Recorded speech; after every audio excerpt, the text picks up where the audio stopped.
नमस्कार, आप सभी का स्वागत है लक्ष्मी कथा सागर में। आज हम शिव महापुराण में दसम खंड शुरू करने वाले हैं, जिसका नाम है कैलाश संहिता। आगे बढ़ते हैं। श्री व्यास जी से शौनक आदिकों की वार्ता। मंगलमयी आदि शक्ति गणेश और स्कंद सहित प्रधान पुरुष शिवजी को मेरा नमस्कार। एक समय की बात है कि हिमालय पर्वत पर स्थित तपस्वी मुनियों ने काशी जाने की इच्छा की। उन्होंने काशी में पहुंचकर गंगा स्नान किया और भगवान विश्वनाथ के दर्शन किए और शिव जी को प्रणाम किया। उसी समय पंचकोशी को देखने की इच्छा से सूत जी भी वहां आ पहुंचे। सूत जी के दर्शन करके समस्त ऋषियों ने उन्हें प्रणाम किया। सूत जी ने सबसे कुशल क्षेम पूछी। मुनियों ने कहा, हे महाभाग, हे व्यास जी के परम शिष्य पौराणिक सूत जी, आप धन्य हैं कि आपको इतनी शिव भक्ति प्राप्त है। अतः आप विज्ञान सागर हैं। इसलिए तो भगवान वेद व्यास जी ने आपको पुराणों से अभिषिक्त करके पुराण ज्ञाता गुरु बना दिया है। आपके हृदय में पुराणों की गाथा विद्यमान है। इस कारण हम सब लोग आपके मुखारविंद से मकरंद रूपी मनोहर कथा रूपी अमृत का पान करना चाहते हैं। आपसे बढ़कर हमारा कोई और गुरु नहीं है। ऋषियों के ऐसे हृदय स्पर्शी वचन सुनकर व्यास जी के प्रिय शिष्य सूत जी बोले, हे मुनिवरों, आप बहुत ही भाग्यवान और धन्य हैं। मेरे गुरु व्यास जी ने नैमिषारण्य क्षेत्र के मुनियों को जो उपदेश दिया था, उसे मैं आपको बताना चाहता हूँ। आशा करता हूँ कि आप उसे ध्यानपूर्वक सुनेंगे।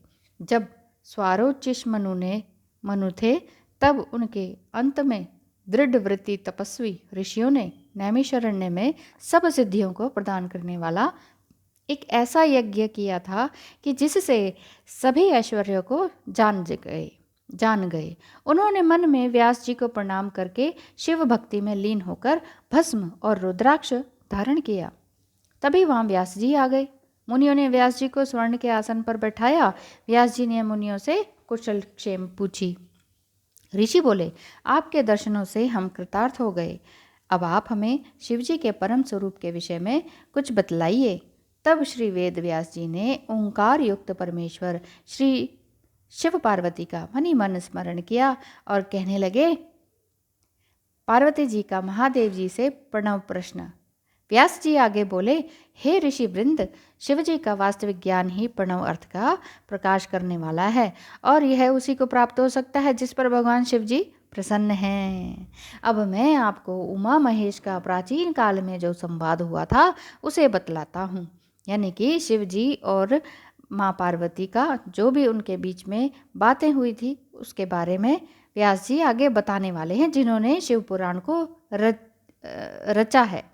पूर्व काल में सती ने जब अपने पिता दक्ष के यज्ञ में अपने पति शिव जी की निंदा सुनी, तो उसी क्षण उन्होंने अग्निकुंड में कूदकर अपना शरीर भस्म कर दिया और हिमालय के घर पार्वती के रूप में अगला जन्म ग्रहण किया।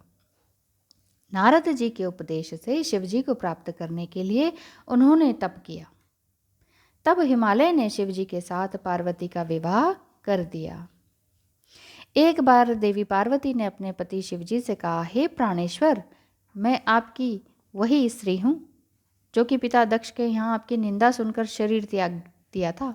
अब मैं हिमालय की पुत्री हूँ। अतः आप अब मुझे मंत्र दीक्षा के विधान से विशुद्ध तत्व के ज्ञान का उपदेश दें। तब भगवान शिव शंकर ने कहा, हे देवी, चलो, मैं तुम्हें कैलाश शिखर पर विशुद्ध तत्व में स्थित करूँगा।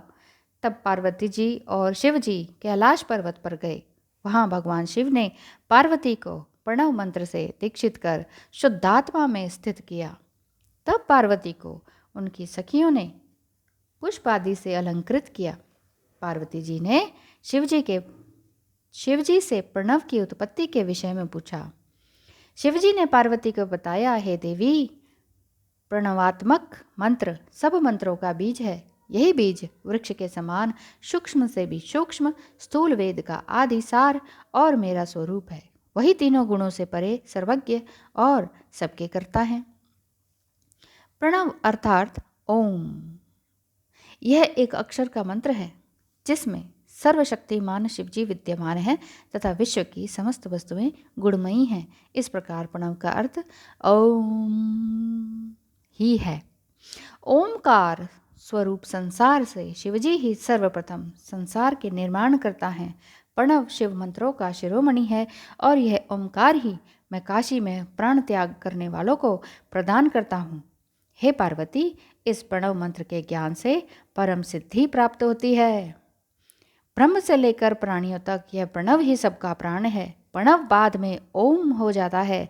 इसी महान बीज के आकार के रजोगुण से ब्रह्मा और उकार के सत्य गुण के पालन करने वाले हरि और मकार पुरुष बीज तमोगुण से संहार करता शिव प्रकट होते हैं, है ना। इसमें यानी कि प्रणव मंत्र में ओ उम दोनों शब्द आते हैं, तीनों अक्षर बीज आते हैं, जिसमें रजोगुण भी है, सत्य गुण भी है और तमोगुण भी है। तब शिव जी का तिरोभाव होता है, जो बिंदु रूप है और सब पर कृपा करने के लिए वही नाद रूप भी है। इन्हीं पर ब्रह्म का ध्यान करना चाहिए। ओम नमः शिवाय।